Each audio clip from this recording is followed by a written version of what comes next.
Bueno, yo soy Ignacio Laulé, no creo que nadie me conozca. Estoy acá porque hice una tesis hace un año, más o menos, con Pablo Abati y con Germán Verone. Y modelamos un par de cosas que vamos a ver ahora. Este título es un poco orangel, porque hicimos lo que hicimos, haremos lo que haremos.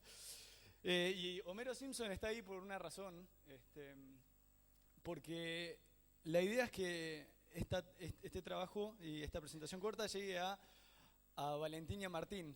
Valentín y Martín son dos chicos de 16 años que viven en Balcarce, que están en cuarto año del colegio y que en sus tiempos libres buscan un mango trabajando en el Fangio, en sonido y en video. Entonces la idea es que a ellos les empiece a gustar la agronomía también, que hace falta gente, y se sumen a esta carrera y a todos estos desafíos que están viniendo. Así que después les voy a tomar examen, ya les dije, presten atención. Bueno, y otra cosa más que no estaba en el libreto, cuando estaba vine de Buenos Aires, me venía preguntando qué es un elixir. Yo no tengo ni idea qué significa eso. Y bueno, decía, bueno, cuando llegue lo googleo, qué sé yo, y de repente cae este mensaje. Acá, a ver, ¿estoy tocando bien? Vamos para allá. A ver ahí está, cae esto. Un mensaje de mamá, un WhatsApp de mi vieja. Mamá me dice, me olvidé de comentarte que me pareció muy bueno el título, Elixir Productivo. Y como ella ya me conoce, que soy un ignorante, me lo aclara. Y me dice, como compuesto de sustancias que tienen un poder casi mágico para curar, mejorar o preservarse de algo. Los alquimistas buscan el elixir de la juventud. El origen de la palabra es griego, me dice. Así que mamá, digamos, gracias. Lo comparto por si algún otro no lo sabía. Y además, la quiero traer a ella a colación porque mamá es traductora de italiano, que desde que no está mi viejo se hizo cargo del campo. Así que es una traductora de italiano avenida en administradora agropecuaria y es un ejemplo a seguir para mí, es un modelo. Así que vieja. Bueno, así que entrando ya de lleno en la presentación y qué es lo que hicimos, qué es lo que se hizo en estos años. Lo que se hizo fue esto, básicamente, paso acá, me voy a estar moviendo un poquito. Lo que se hizo es eso, y ya todos lo saben. Básicamente se aumentó muchísimo lo que es la producción de soja y el área. Se ocuparon espacios por todos lados.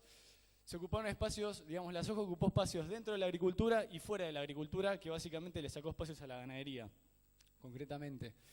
Esto es un mapa a nivel país, probablemente después Víctor va a comentarlo también, pero es un poco cómo se movió la ganadería en Argentina, desde el 2008, 2013 era más o menos esto, pero los verdes es donde donde creció la población ganadera, y los más anaranjados es donde decreció. Ahí está el otro, te voy a tomar examen a vos, te dije. Como para que tengamos de vuelta y contextualicemos qué es lo que estuvo pasando. Entonces, siempre la pregunta que se hace es, bueno, se fue toda la ganadería al norte, qué sé yo, siempre se dice eso. Y en realidad, a ver esto, yo soy malísimo, bueno, no fue tan así, esto es 2013. Y lo que se sigue viendo es que la ganadería se sigue concentrando acá, básicamente. Cada puntito son 5.000 cabezas. Y sigue estando el fuerte en la provincia de Buenos Aires, bueno, en todos donde están viendo los puntos rojos. Lo que sí definitivamente pasó es que salió de la loma la vaca. Todas esas lomas y medialomas que había para hacer buenas pasturas, se hicieron soja, básicamente esos macroambientes típicos que vemos en muchos campos. Antes los ocupaba la ganadería y ahora los empezó, más o menos, bueno, de ese periodo de tiempo que ustedes vieron en el gráfico anterior, los empezó a ocupar la soja y algún otro cultivo agrícola. Esto lo charlamos con el Chapu. La idea era mostrar las conclusiones del trabajo antes de empezar a mostrarles qué hicimos. Y mi película favorita es Volver al Futuro. ¿Por ahí la vieron ustedes, chicos, Volver al Futuro? ¿No? Véanla. La conclusión del trabajo fue esa. Se las vamos a mostrar concretamente. La conclusión, en base a las hipótesis, fue que los sistemas ganaderos mostraron menor margen bruto y a su vez fue menos estable. Uno por ahí siempre tiene la idea de que los sistemas ganaderos son más estables. Ahora les vamos a mostrar qué pasó cuando hicimos el trabajo. Y después el otro paradigma por ahí es que siempre haciendo ganadería uno recupera directamente la fertilidad de los suelos.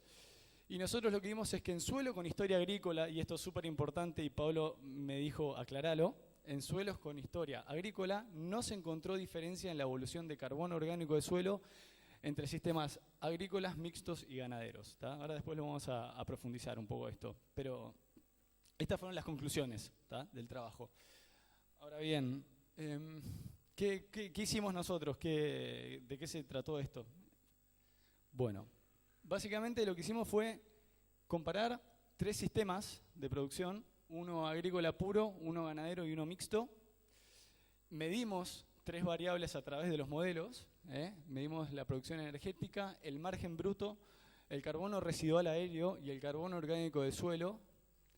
Y esto lo hicimos en 2 localidades, modelamos 2 localidades, una más húmeda, Balcarce, y una un poco más seca, Barrow, ¿tá? 2 zonas de acá del sudeste bonaerense. Esto lo hicimos a lo largo de 31 años, modelamos 31 años y después 10 años, vamos a ver por qué lo hicimos en 10 años también, usando modelos de simulación, que estábamos hablando mucho de salir del año y tratar de mirar un poco a largo plazo. Bueno, esto es un poco lo que se intentó hacer en este trabajo. ¿Qué programas usamos? Los programas que usamos fueron estos, es el DSAT, básicamente el fuerte de la tesis fue el DSAT, pero estos son todos los programas que usamos. Básicamente, bueno, lo que decía, el DSAT, que tiene adentro modelos para poder simular trigo, soja, maíz. Tiene el Century ahora incorporado, que es un modelo para simular carbono orgánico de suelo. También modela nitrógeno, la evolución del agua, todo. Después usamos esos 2 GenCalc y COEF que fueron para hacer los ajustes de los modelos, es decir, lo que termina pasando, y para que los que no están en modelación entiendan, es existen los modelos, lo que hay que hacer es tratar de adaptarlos a la región para que funcionen y modelen cosas que realmente pasan acá. Y después usamos el Excel, que Pablo es experto, para hacer cálculos intermedios y los análisis estadísticos. No usamos el SAS, estamos fuera de la moda, nosotros usamos el Excel. Bueno, ¿por qué usamos modelos de simulación? ¿Por qué la gente usa modelos? Básicamente, primero porque es bueno, bonito y barato. Usar modelos de simulación es bastante más barato que hacer un ensayo a largo plazo, que está buenísimo también hacerlo, pero es un poco más caro y no da para una tesis de maestría de 3 años. Un modelo de simulación sí. Es rápido, nos permitió tomar o ver qué pasa a lo largo de 31 años en 3 años, o de hecho la corrida de un modelo de simulación es, no sé, 4 segundos. Y después porque nos permite integrar cosas. Los modelos de simulación permiten integrar conocimiento e información que está en el medio. Entonces se integra todo ahí. Esto lo voy a pasar, bueno, va rápido, pero para que de vuelta, para los que no están en modelos entiendan cómo se usan. Yo antes no tenía ni idea. Entonces las fases de trabajo de modelos de simulación son 3. Primero se junta mucha información. Acá en esta sala hay mucha gente de la cual yo le usé información. Ahí estoy viendo a José Luis Bodega allá atrás, que yo le pedí información de maíz. ¿Te acordás que yo te mandaba mails? Sí, me la mandaste, José Luis, gracias. Información de José Luis, información de Pablo, de Guillermo Studert, un montón de gente, yo le hinché mucho tiempo para que me pase datos. Y con esa información hicimos el proceso de ajuste, es decir, lo que se hace es ver si lo que simula el modelo es parecido a lo que pasó en la realidad. ¿Tá? Una vez que llegamos a esa conclusión de que decir, bien, el modelo funciona bien para esta zona, decís, bueno, empecemos a comprar los sistemas de producción que queremos comparar. Que es esto, es la evaluación objetivo, en definitiva, de la tesis. Entonces, bueno, ¿cómo hicimos, en qué consistió, cómo hicimos esa comparación entre sistemas agrícolas, mixtos y ganaderos? Propusimos 3 sistemas y concretamente, fui rápido. Cada sistema estaba compuesto así. Los sistemas agrícolas eran una rotación de 3 años, trigo, soja, maíz, soja. Los sistemas mixtos tenían una rotación de 8 años, era trigo, soja, maíz, soja, trigo, sin hacer la soja de segunda para poder sembrar la festuca temprano, 4 años de pastura, de festuca, y después el sistema agrícola puro era festuca pura, digamos, 4 años. Como para no, digamos, esto estuvo pensado también en hacer una agricultura balanceada, digamos, no hacer monocultivo de soja cuando modelamos, sino la estábamos matando a la agricultura en lo que son parámetros de sustentabilidad, en este caso el carbón orgánico de suelo. Por eso se trató de hacer una agricultura balanceada, que no sé si era digamos, la muestra real de la zona. ¿Y qué pautas tuvimos en cuenta para modelar? Primero, que sean siembra directa, por eso hoy estoy acá, por eso me invitó el Chapu. Chapu me dijo, bueno, lo hiciste en directa, entonces podés venir. Si lo hacíamos en convencional, capaz que no, bueno, no importa. Entonces, si son siembra directa, se usó el nitrógeno, digamos, nosotros fertilizamos para obtener los rindes que se obtienen en los ensayos, agregamos ese nitrógeno en las prescripciones de la modelación, y después, cuando armamos los modelos, pensamos, digamos, usamos los márgenes zonales y nos basamos en agromercado y en productores referentes. Paso para este lado. Contamos las pautas de la agricultura, contamos las de la ganadería, ahora son un poco más específicas. Digamos, nosotros lo que hicimos para estimar la producción ganadera es, estimamos la producción de festuca con el DISAT, que sabe estimar cultivos, digamos, para modelar cultivos. Usamos, acá le tengo a Darío Colombato, a ver si está bien esto, Darío. Usamos los requerimientos ganaderos de Lofgren y Garrett y Foxy Black para estimar consumo. Y después hicimos suplementaciones estratégicas con rollo y grano. Estas son algunas cositas demasiado específicas, pero las eficiencias de mantenimiento que usamos para calcular mantenimiento y producción en función del NRC, que ahora me entero que no es más NRC. Los cortes que se simularon de la festuca fueron 400 grados día, un poco en función de lo que dice Mónica Knusdey y Juancito Insúa. Y estas son las suplementaciones que usamos, 1,5 de peso vivo, las cargas animales, cuáles fueron los ingresos y los egresos de esa recría, y la eficiencia de uso del forraje, según Parsons, que es del 50%. No es eficiencia de cosecha, es eficiencia de uso de forraje. Está Germán Veroney para explicarlo bien. Y se estimó un retorno de excretas y orina al sistema. Esta es una bibliografía que me pasó Gervasio en algún mail que le mandé molestándolo. Y como para, digamos, y esto es ya para ver, esto bueno, es muy estadístico en realidad, es qué metodología usamos para ver si funciona o no funcionan los modelos. Nosotros hicimos un análisis de regresión que ahora les mostramos rápido cómo es, y vimos qué tan buenos somos estimando el dato puntual de cualquier cosa y qué tan buenos somos estimando la media. Es decir, qué tan buenos somos estimando cuánto produjo un trigo en el 2008, y también queremos ver si somos buenos estimando la producción de trigo en los últimos 10 años, el promedio de la producción de trigo en los últimos 10 años. O sea, medimos, bueno, demasiado específico, pero medimos el error de estimación puntual y del promedio. Y después esto es bastante novedoso, ay, soy malísimo, bueno.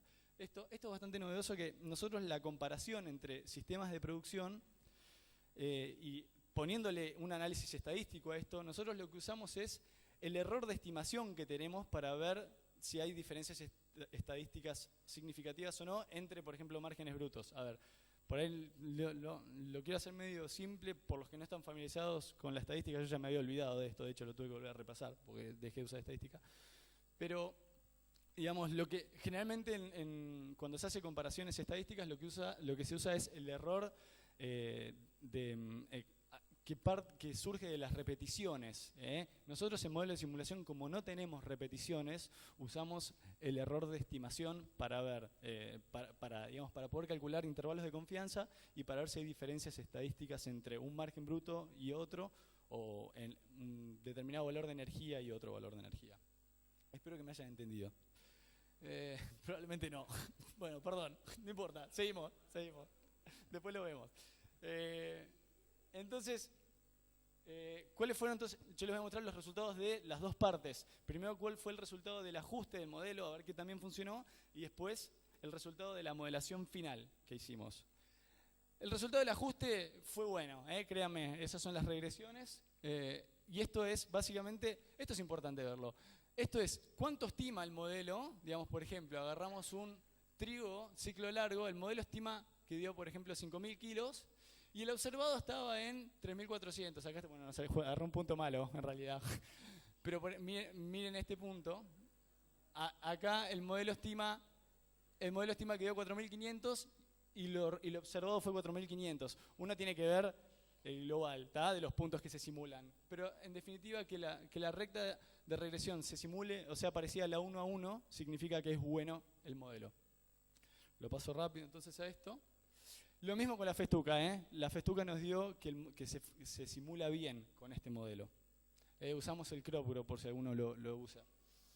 Esto es el error para estimar el carbono orgánico de suelo. Nosotros usamos ensayos de Guillermo Studer de 13 años, ensayos de larga duración, y lo que nos termina dando es que el modelo Century simula bien la evolución del carbono orgánico acá en Balcarce, en Balcarce concretamente, y que los errores de estimación rondan el 10%. Así que bueno, ahora ya sabiendo que el modelo funciona bien, lo cual fue una etapa súper larga de trabajo, vamos a ver cuáles fueron los resultados de la comparación de los sistemas, que ya la saben, que ya se las contamos, pero para que vean los gráficos de donde surge eso. Esta la paso porque Pablo me dijo que la pase. Esto es la estimación de energía. Nosotros estimamos cuánta energía se produce a lo largo de 30 años en un sistema ganadero, en un sistema mixto y en un sistema agrícola. Como ven, es real que los sistemas ganaderos son mucho más estables en la producción de energía. Fíjense, es muy estable. Los mixtos tienen algo más de variabilidad porque ya los mixtos cuentan con ganadería, son ganadería y agricultura, y los sistemas agrícolas son más variables en la producción de energía. Esto es en Balcarce. Fíjense qué pasa en Barrow, una zona climáticamente más difícil, más seca. Se refuerza un poco más ese concepto de que en zonas más áridas, más secas, la agricultura es un poco más vulnerable en lo que es producción de energía. Es más variable. Y acá se ve que la ganadería sigue manteniéndose bastante estable en lo que es producción de energía. Esto es el coeficiente de variación de la producción de energía y pone en números lo que le comentaba antes. Ahora, ¿qué pasa con el margen bruto? El margen bruto ya tiene componente, digamos, componente de producción de energía y precio. Nosotros hicimos dos modelaciones para ver margen bruto. Hicimos una modelación a 10 años y una a 30 años. La de 10 años, en la modelación de 10 años nosotros lo que hicimos es usamos el clima del 2001, del 2002, del 2003, del 2004, así todos los años, y usamos los precios de cada uno de los años. Es decir, acá modelamos las dos, digamos, hicimos una sensibilidad de las dos cosas, del precio y del clima. Entonces acá vimos efecto precio y clima según los sistemas de producción. Y lo que se ve que son los dos bastante... Acá lo que se ve es que en 2008 pegó fuerte, la seca 2008-2009, movió todos los sistemas para abajo. Acá, si recuerdan, muchos pools de siembra se la dieron fuerte. Y esto es en Balcarce. Ahora, ¿qué pasó en Barrow? En Barrow se sinergiza de vuelta un poco eso, y se ve ese golpe de 2008-2009 también muy fuerte. Pero lo que se ve es que en la mayoría de los casos, tanto en Balcarce como en Barrow, agricultura siempre estuvo arriba, siempre en el medio mixto, y la ganadería estuvo ahí abajo. Ahora, ¿qué pasa cuando nosotros dejamos constante el precio? El precio y los costos, todo lo monetario, lo económico lo dejamos constante al valor promedio de esos 10 años que simulamos. Es decir, para el precio del trigo nosotros usamos el valor promedio de 2001-2010 en cada uno de los años. Entonces acá lo que nos interesó ver es el impacto del efecto clima, solamente del efecto clima. Y lo que se ve es algo parecido a lo anterior. En Balcarce siempre estuvo arriba la agricultura, y en Barrow también, teniendo años donde la agricultura fue mucho más sinuosa. Acá en el 98-99, y de vuelta lo mismo este año que veíamos antes, que hubo una seca importante donde se le dieron muchos pools. Entonces, ya vimos un poco qué es lo que pasó con el margen bruto, vemos un poco qué es lo que pasó con la variación de los márgenes brutos, y vemos que en el análisis a 10 años hubo la variación de los sistemas ganaderos en Balcarce fue superior, y en Barrow no llegó a ser estadísticamente superior. Fue igual la variación, coeficiente de variación. Y en el análisis a 31 años, el coeficiente de variación ganadero también fue superior en Balcarce, y no pasó lo mismo, digamos, cuando uno compara agrícola contra ganadero, no hubo diferencias significativas, sí hubo entre el ganadero y el mixto. Esto es lo que veíamos, lo que les comentaba antes, la frecuencia de cuántos años el agrícola superó al mixto y al ganadero.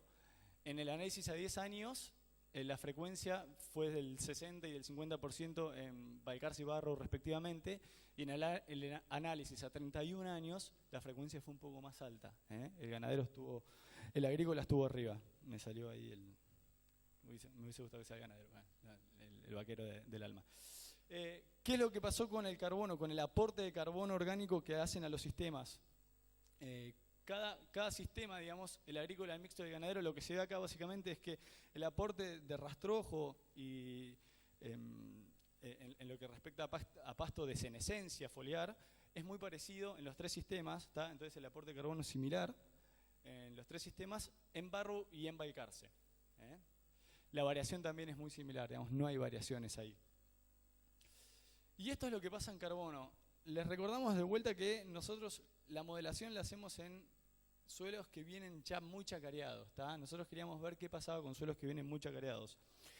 Y lo que se ve es que a lo largo de 30 años de simulación, de los tres sistemas muy intensivos, digamos, donde se hacen sistemas, el agrícola, el ganadero también es un sistema muy intensivo, se ve que prácticamente no se mueve la curva de carbono orgánico de suelo total, ¿tá? La total estamos hablando, no estamos modelando ni la lábil, digamos, acá es importante entender esto, que lo que estamos modelando acá es carbono orgánico de suelo total.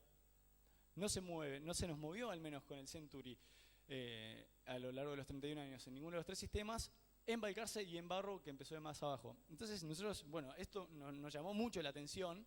Dijimos, ¿qué pasó acá? Nosotros lo que creemos que pasó es esto. Estamos viendo esa parte de la película, en esa modelación de 31 años. Esto es un suelo prístino, y cuando uno empieza a trabajar los suelos prístinos, la evolución del carbono orgánico cae hasta llegar a un momento que queda estable, que ese carbono que está ahí es carbono recalcitrante, ¿tá? Es carbono muy difícil de mover, que mueve milenios. Acá hay gente que sabe mucho más que yo de esto. 3 minutos, listo. Pero nosotros, en definitiva, las modelaciones las terminamos haciendo en este periodo de tiempo, ¿tá? Entonces, de vuelta, recordamos, las conclusiones del trabajo fueron esas, digamos. Acá agrego la de la energía, que los sistemas agrícolas producen más energía en promedio que los ganaderos, pero los ganaderos son más estables energéticamente. Los sistemas ganaderos mostraron menor margen bruto y fue menos estable. Y en suelos con historia agrícola no se encontró diferencia en la evolución de carbono orgánico de suelo entre los sistemas agrícolas, mixtos y ganaderos, ¿tá? Estas fueron las conclusiones del trabajo con las condiciones que nosotros les comentamos. Y aquí hay un pequeño bonus track, que es donde nos dio el Chapo una mano. También es, bueno, hagamos el mismo análisis, o un análisis parecido, pero con precios 2016. Y cuando hacemos la cosa 2016, cambia un poquito con los precios 2016. Esto lo voy a pasar porque no hay tiempo, es jugoso, pero no hay tiempo. Vamos directo al análisis ese. Cuando hacemos el análisis en 2016, con precios 2016 y márgenes brutos, ven que todas digamos, ya está prácticamente súper igualado todo, los márgenes brutos de los tres sistemas, tanto en Balcarce como en Barrow, ¿tá? Incluso se ve algún golpecito ahí en el agrícola a un año de seca, en el 98. Entonces, lo que se ve con los precios promedio 2016, no se encontró diferencia significativa en el margen bruto con la siguiente frecuencia. En el 87% de los años simulados, en Balcarce no hubo diferencia significativa entre los tres sistemas, y en Barrow, en el 74% de los años simulados, no hubo diferencia significativa entre los tres sistemas, ¿tá? Entonces, como que se empareja un poco la bocha con los precios de hoy, parecería. Entonces, conclusiones del bonus track, que es esto que vimos recién. Esas dos primeras no importan, bueno, las menciono, pero no mostré el porqué de esas conclusiones. Es que para reducir coeficientes de variaciones a nivel global, no hay que incluir necesariamente ganadería. Eso es una de las conclusiones que surgió del trabajo de tesis, y que hay actividades que presentan alto margen bruto en la región y bajo coeficiente de variación en el ingreso, es decir, alta estabilidad. Perdón que voy a la conclusión directo, después lo charlamos si quieren, pero no quiero demorarme demasiado. Y la importante, por ahí, que es la que vimos recién, es que con los precios 2016 y luego de modelar 31 años climáticos, no se encuentran diferencias significativas en los márgenes brutos agrícola y ganadero en la mayoría de los años en las dos localidades, en Barrow y Balcarce, ¿tá? Bueno, y estas son las limitaciones que tiene de usar un modelo de simulación, que si bien las charlamos después, Pero eso es un poco todo. Espero que Matías y Valentina hayan prestado atención porque les voy a tomar examen. Y bueno, nada más, gente. Espero haber sido claro.